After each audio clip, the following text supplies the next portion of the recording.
Hello there, in this video we are looking at the DJI Ronin S and specifically how to use it with an external receiver.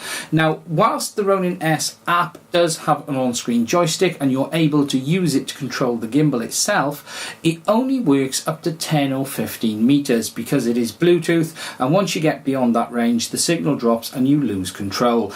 If you did want the ability to control it on a further distance, the way to do it is using a standard RC receiver and a remote controller, because DJI have built in this functionality as well as the ability to use the external remote controller that they'll have available coming soon.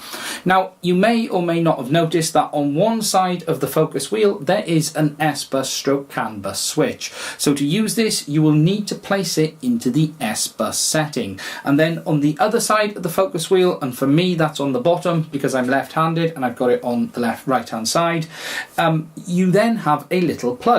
And on that plug is 4 pins. You will only need to use 3 of them, connect it to your S-bus receiver and then use it on your remote controller to control the gimbal. Now the wiring for this is not the same as a standard RC connector.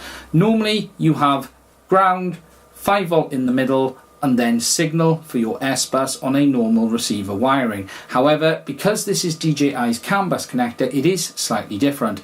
Pin 1 is 5 volt, pin 2 is ground, and pin 3 is still signal. And I'm going to stop right there because I've said something wrong. It is actually pin 4 that is signal. So number 1 is voltage plus, number 2 is ground, and pin 4 is signal. When I recorded this, somehow I managed to change it between getting from my workshop back to the computer.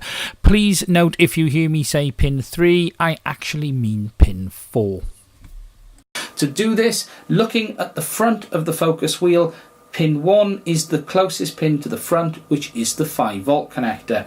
The next one back is then ground, and then the third one is the signal wire. Now for the purposes of this I've simply used a temporary cable that allows me to demonstrate it for you guys. Now it uses channels 1 to 4 on your radio, and you will need to set them as you would normally set it on any standard setup, and once you've done it you then have control over the pan motor, you have control over the pitch up and down, as well as the roll motor on the back. And what it means is over great distances you will be able to control your gimbal and do some actually quite interesting moves if you didn't want to use the onboard features with the DJI Ronin app.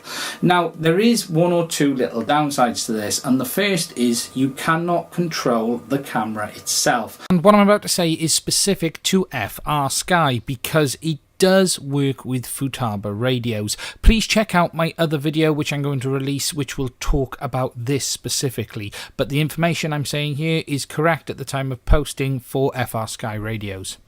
I'm using this with the GH5, which does have focus and start-stop control over the onboard functions with the Ronin S. However, they haven't appeared to have programmed a channel that allows you to trigger that. I've tested it on all of the S-bus channels that I have available, and none of them trigger the focus or the start-stop record or the shutter on the camera itself, unfortunately. So if you were doing this, manual camera control would have to be done next to the unit, or you'd have to set it and then move a distance. Now what it does mean by doing this is you can use it up to any range you really want to and the capability of your receiver. Further to this, I have actually seen someone post a video of them using it with DJI Lightbridge 2, and what they've then done is plug the HDMI port into the side of the camera, the D-bus S-bus into the bottom of the Ronin S, and that's given them wireless control and video over a much greater range. So it is something else you could do if you were looking for that remote control. So if you've mounted the Ronin S on a bonnet of a vehicle or something like that and you didn't want to use the Bluetooth, then this gives you another option.